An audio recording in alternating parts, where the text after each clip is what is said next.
नमस्कार मित्रों, कैसे हैं आप सब लोग। उम्मीद करता हूं कि अच्छे होंगे और आपकी पढ़ाई बढ़िया चल रही होगी। मित्रों, पिछली क्लास में हमने आपसे बैंक रेट और रेपो रेट के बारे में चर्चा की थी।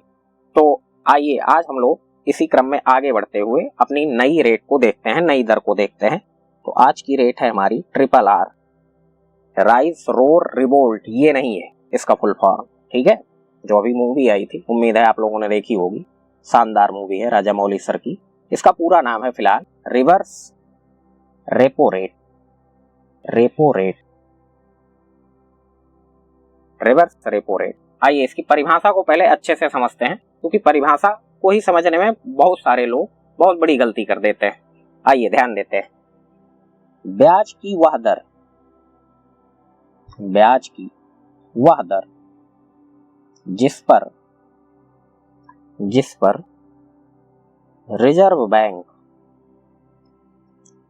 बैंक वाणिज्यिक बैंकों की अतिरिक्त तरलता को सोखता है। अतिरिक्त एक्स्ट्रा लिक्विडिटी जो बैंकों के पास होती है उसको कौन सोखता है? RBI। और जिस दर पे सोखता है वही क्या कहलाती है? हमारी RRR कहलाती है।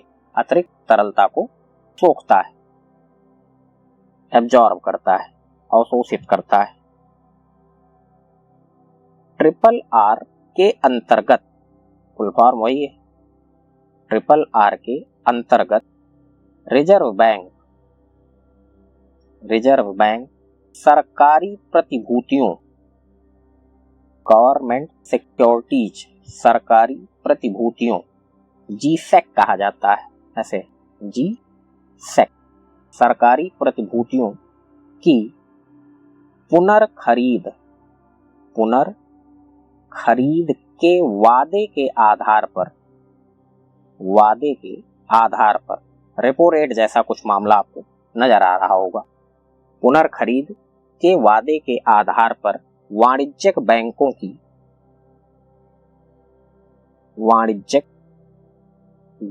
की अतिरिक्त तरलता को जमा करता है। अतिरिक्त तरलता को जमा करता है, अंडरलाइन मित्रों, जमा करता है।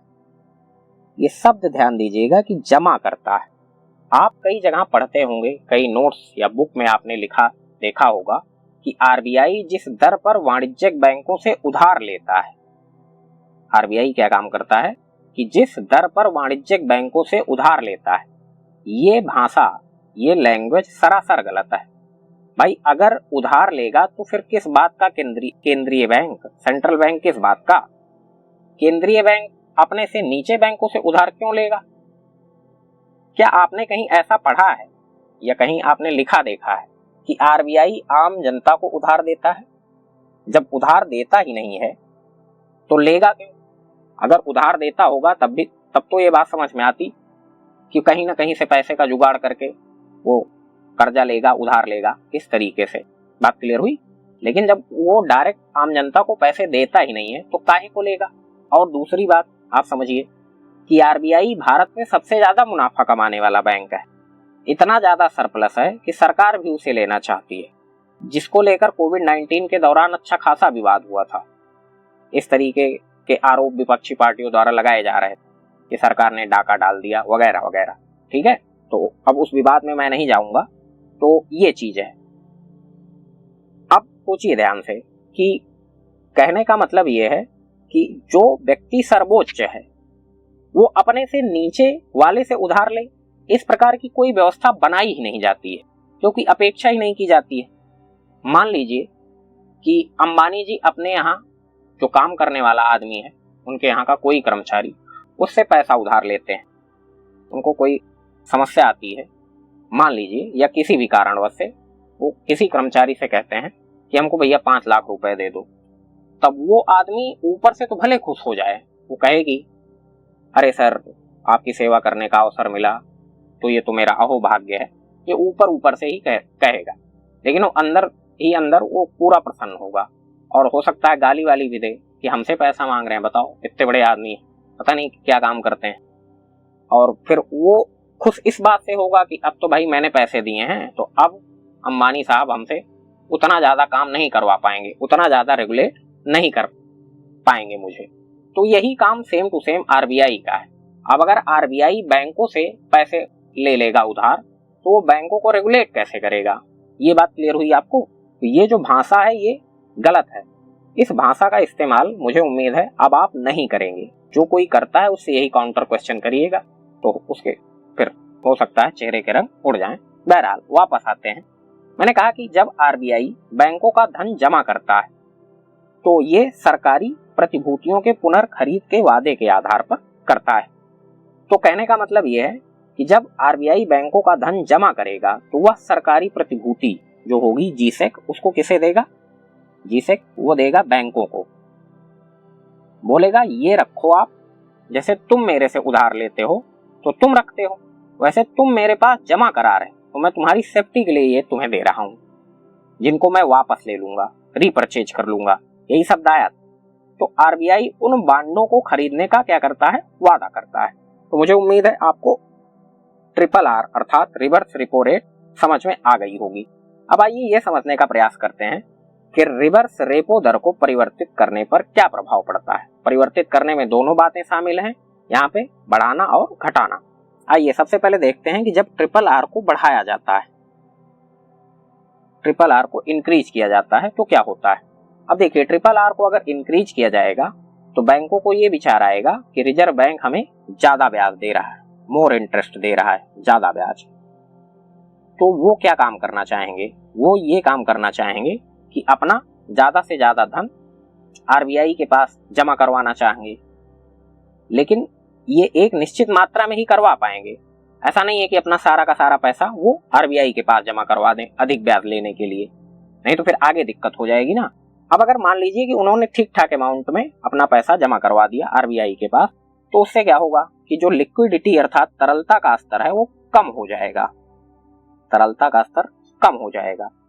मान लीजिए कि एसबीआई ने ज्यादा मात्रा में धन आरबीआई में जमा कर दिया, अब उसमें कोई व्यक्ति अपना पैसा लेने आ रहा है तो उसको पैसा कहां से देगा एसबीआई? क्योंकि वो तो ज्यादातर पैसा जमा कर चुका है। फिर एक ही आदमी की बात नहीं है, ढेर सारे आदमी आ जाएं। बैंकों का काम ही इसी आधार पे चलता है कि आज रामलाल आएंगे, कल श्यामलाल आएंगे, परसों मंगरू आएंगे। उसको इस बात की उम्मीद है कि तीनों लोग ये एक साथ इकट्ठा एक दिन कभी नहीं आएंगे। वो इधर का पैसा उधर, इधर का पैसा उधर, ये सारा गणित करता होता है बैंकों का। बात क्लियर हुई? अब अगर मान लीजिए कि सारा का सारा पैसा उसने जमा कर दिया, अब व्यक्ति ज्यादा आ गए तो फिर विवाद हो जाएगा, वहां पे कर्मचारियों के साथ हो सकता है मारपीट हो जाए। हाँ भाई, अब उनको तो अपना पैसा चाहिए ना, वो तो कुछ सोच समझ के आए हैं, इसीलिए तो वो पैसे जमा किए हैं बैंक में। तो ये चीज होती है, इसलिए मैंने कहा कि बहुत ज्यादा पैसे उसमें आरबीआई में वो लोग नहीं जमा करा सकते हैं, नहीं तो तरलता का स्तर जो है वो कम हो जाएगा, तो फिर समस्याएं बढ़ जाएंगी, लोग हंगामा क्रिएट कर देंगे। खैर, तो मुझे उम्मीद है आपको ट्रिपल आर बढ़ाने पर क्या प्रभाव पड़ता है ये बात समझ में आ गई होगी। सिंपल प्रभाव है, तरलता का स्तर कम हो जाता है। अब आइए ध्यान देते हैं अगला। अगर ट्रिपल आर को कम कर दिया जाए, इसी का उल्टा हो जाएगा। अब जब ये ट्रिपल आर कम हो गया तो इस स्थिति में क्या होगा? वाणिज्यिक बैंक आरबीआई के पास अधिक मात्रा में धन नहीं जमा कराना चाहेंगे। अब धन नहीं जमा कराना चाहेंगे तो अर्थात लोगों में लोन बांटने की ओर दौड़ेंगे। अब कहीं ना कहीं से तो ब्याज कमाना ही है ना उनको, तो लोगों को लोन देंगे बढ़िया धूमधाम से, धुआंधार तरीके से। अब उससे क्या होगा कि तरलता के स्तर में वृद्धि हो जाएगी, लोगों के पास पैसे होंगे तो तरलता के स्तर में क्या होगी? वृद्धि होगी। कई बार अलग अलग देशों के केंद्रीय बैंक ब्याज दरों को नकारात्मक कर देते हैं। तो केंद्रीय बैंक है वो ब्याज दरों को क्या कर देते हैं? नकारात्मक कर देते हैं। अर्थात जैसे मान लीजिए कि वाणिज्यिक बैंक अगर 100 रुपए केंद्रीय बैंक के पास लेके जा रहे हैं, केंद्रीय बैंक के पास, ये तरलता बढ़ाने का फंडा होता है। ऐसे ईसीबी हो गया आपका, यूरोपियन सेंट्रल बैंक, ठीक, जर्मनी का है, फिर ऐसे तमाम देशों का जो भी यूरोपियन कंट्रीज हैं उनका, और बैंक ऑफ जापान है आपका। इन लोगों ने ये काम कर रखा है, बैंक ऑफ जापान, ये जापान का केंद्रीय बैंक। हाँ, तो मैंने कहा कि नकारात्मक कर देते हैं। अब जैसे केंद्रीय बैंक ने दर नकारात्मक कर दी, अब ये 100 रुपए मान लो जमा कर दें और रेट वो रख दिया उसने मान लो एट द रेट -5%। तो बताओ 100 रुपए ये वाणिज्यिक बैंक इसको जमा करेगा और मिलेगा उसको कितना, 95। तो रखना चाहेगा, नहीं रखना चाहे, कहेगा भैया यही 100 रुपए हमारे पास ही पड़े रहने दो, हम लोन बांट के अपना मुनाफा कमा लेंगे। बात क्लियर हो गई आपको? तो ये चीज है। तो ये काम कब किया जाता है, ताकि लोगों के पास अधिक से अधिक तरलता उपलब्ध हो सके। वर्तमान में जो RRR की रेट है ये है आपकी 3.35%। आंकड़े हैं, जैसे कि मैं बार बार बताता हूं, बहुत ध्यान रखने की आवश्यकता नहीं है। अभी करंट का ये हाल है, हो सकता है कल ही बदल जाए, जब तक मैं ये वीडियो अपलोड करूं, या 2 दिन बाद बदल जाए, या शाम तक बदल जाए, अलग बात। जब तक मैं रिकॉर्ड कर रहा हूं तब तक तो अब यही है। खैर आइए अब अगली दर पे चलते हैं। अगली दर है हमारी MSF दर। MSF दर फुल फॉर्म देख लेते हैं, मार्जिनल स्टैंडिंग फैसिलिटी रेट। सीमांत अस्थाई, इसकी हिंदी बन जाएगी सीमांत अस्थाई सुविधा दर। आइए समझते हैं ये क्या चीज है। इसकी शुरुआत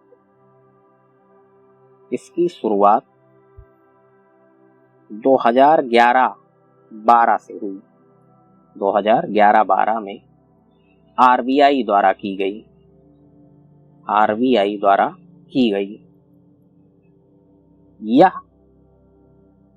यह रिजर्व बैंक द्वारा वाणिज्यिक बैंकों से वसूली जाने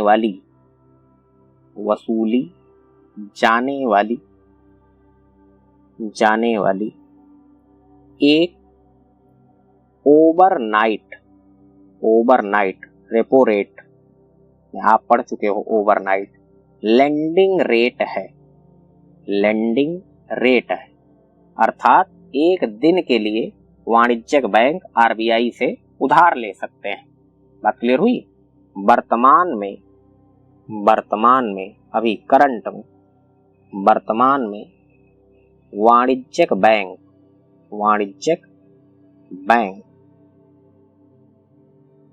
अपने NDTL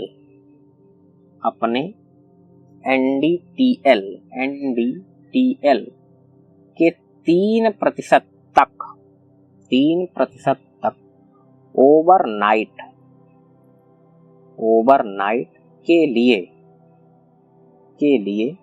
धन उधार ले सकते हैं।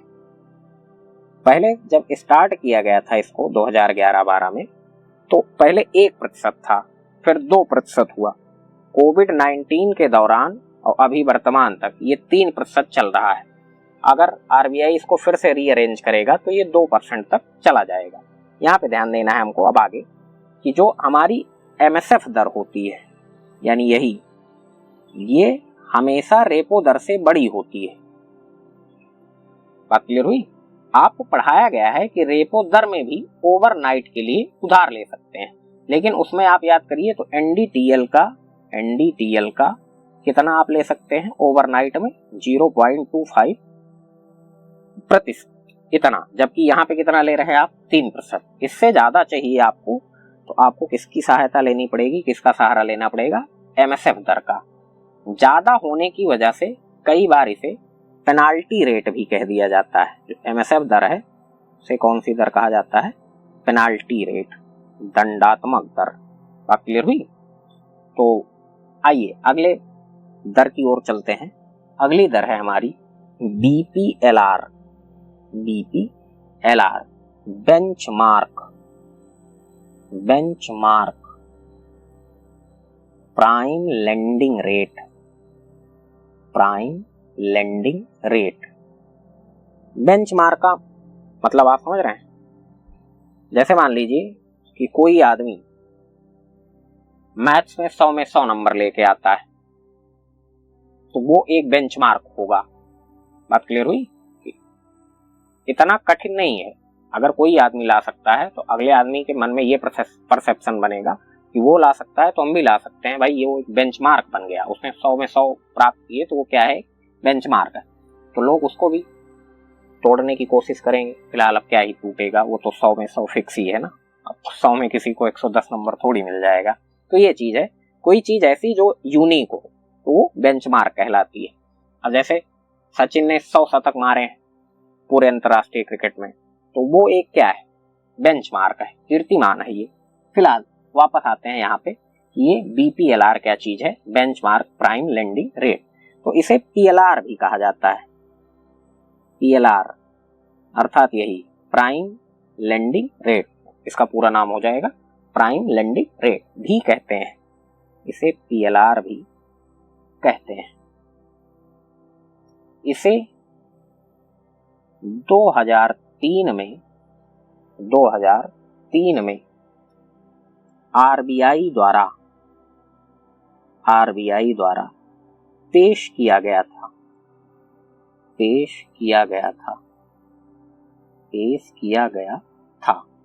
जिस दर पर वाणिज्यिक बैंक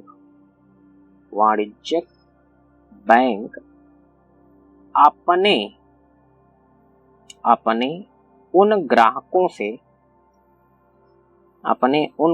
से शुल्क लेते हैं जो सबसे अधिक ट्रस्टवर्दी हो।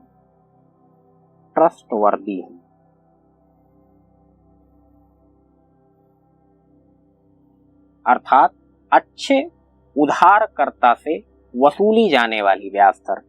सिंपल शब्दों में आप कह सकते हैं कि अच्छे उधारकर्ता से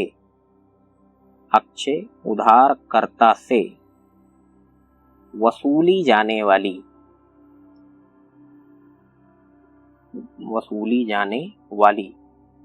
ब्याज दर ही क्या है, हमारा बीपीएलआर है।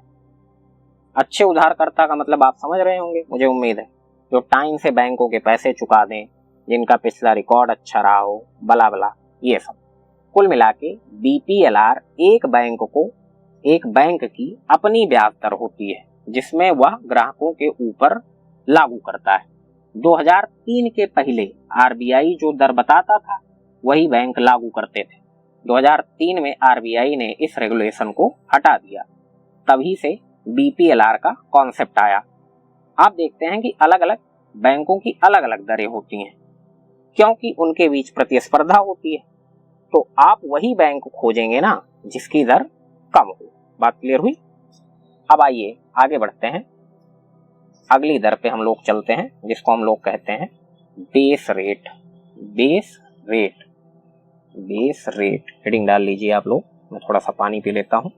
बेस रेट,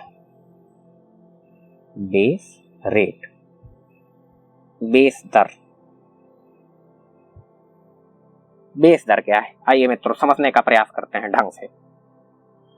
साल 2010 में दीपक मोहंती समिति की सिफारिशों के आधार पर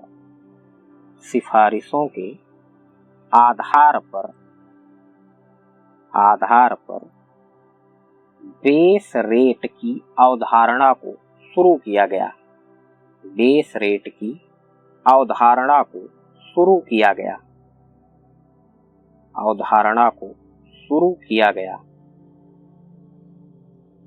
शुरू क्यों किया गया? ताकि बैंक सिर्फ कॉरपोरेट्स अर्थात बड़ी बड़ी कंपनियों के जो मालिक हैं, बड़े बड़े कॉरपोरेट घराने को ही नहीं बल्कि रिटेल कर्जदारों को भी सस्ता कर्ज दें। सस्ता कर्ज दे। बेस रेट, आइए परिभाषा पे आते हैं, ये तो आवश्यकता थी। बेस रेट उस दर को कहा जाता है, उस दर को कहा जाता है जिसके नीचे बैंक कर्ज नहीं दे सकते, अर्थात यह कर्ज की न्यूनतम दर है। नाम से ही पता चल रहा है कि एक बेस होना चाहिए जिससे नीचे ब्याज की दरें ना जाए। यह कर्ज की न्यूनतम दर है। अभी हमने पीछे क्या देखा? हमने पीछे देखा बीपीएलआर, तो उसमें अच्छे बारोवर्स को बैंक उधार देता था, तो जिनकी क्रेडिट जो है वो अच्छी हुआ करती थी तो उनको कम रेट पे कई बार इंटरेस्ट मिल जाता था, ठीक। लेकिन अब यहाँ पे दिक्कत आने लगी, तो इसीलिए बेस दर की जो है संकल्पना आरबीआई के द्वारा प्रस्तुत की गई, ठीक। इसका जो मुख्य उद्देश्य है वो बैंकों में स्वस्थ प्रतियोगिता को सुनिश्चित करना। इसका मुख्य उद्देश्य क्या था? बेस रेट का मुख्य उद्देश्य या मुख्य लक्ष्य बैंकों में स्वस्थ प्रतियोगिता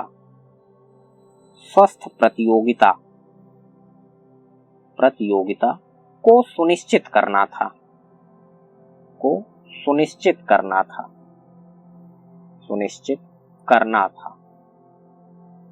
प्रतियोगिता एक तो होती है स्वस्थ प्रतियोगिता और दूसरी होती है जान लेने वाली प्रतियोगिता।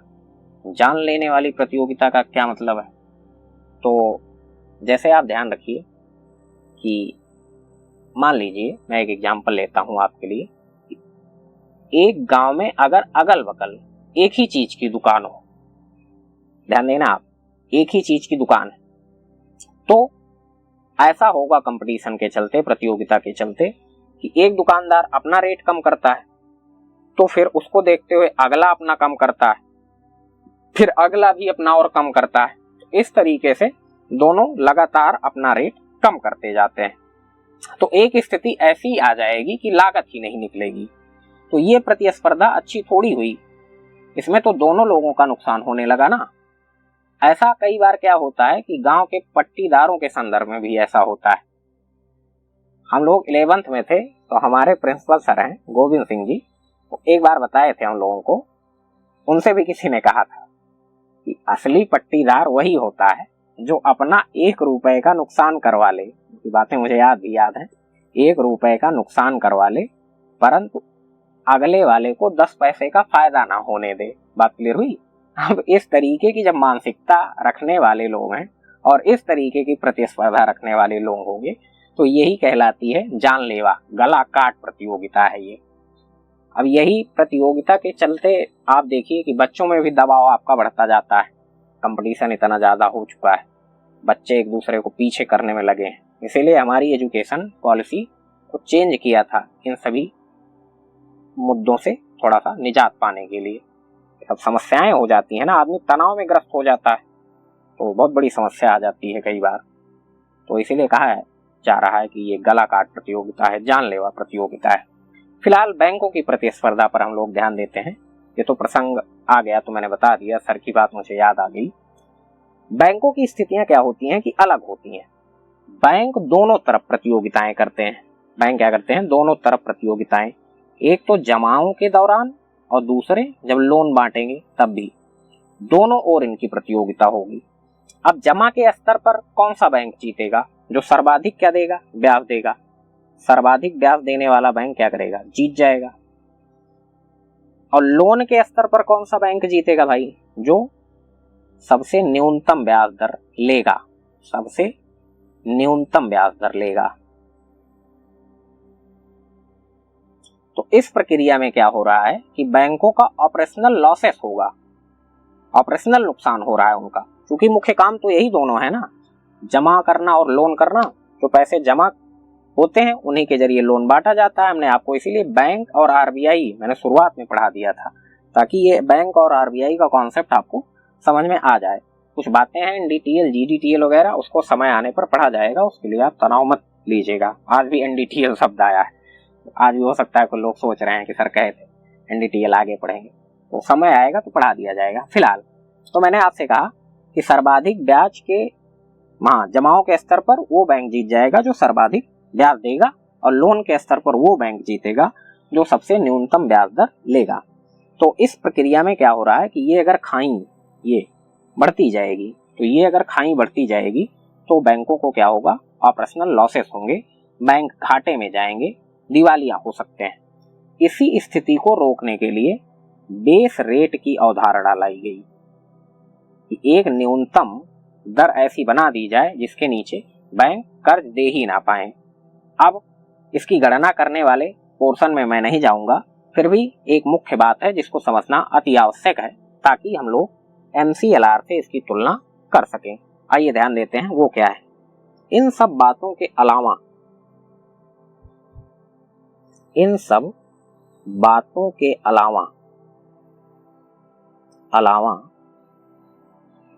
बेस रेट की गणना में एवरेज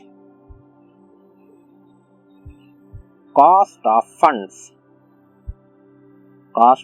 फंड्स को मुख्य स्थान दिया जाता है। अब आप सोच रहे होंगे ये क्या है, दिया जाता है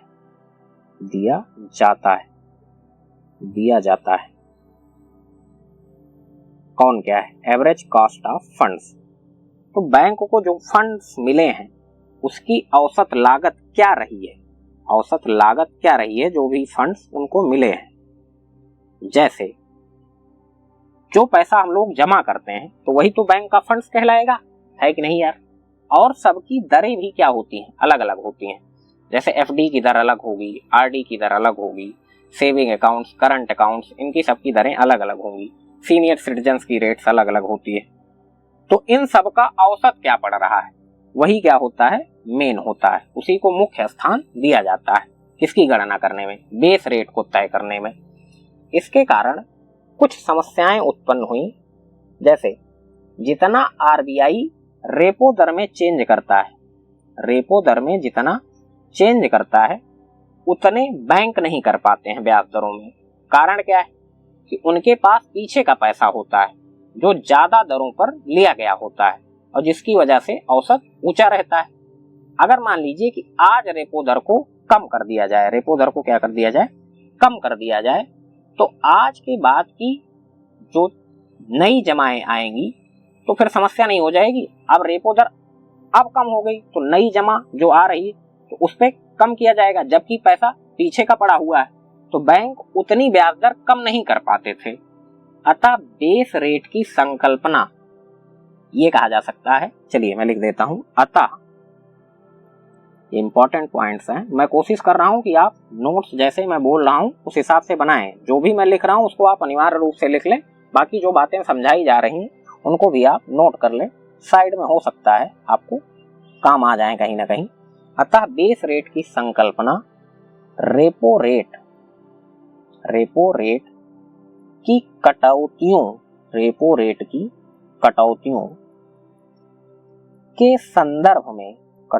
के संदर्भ में मॉनेटरी पॉलिसी ट्रांसमिशन मैकेनिज्म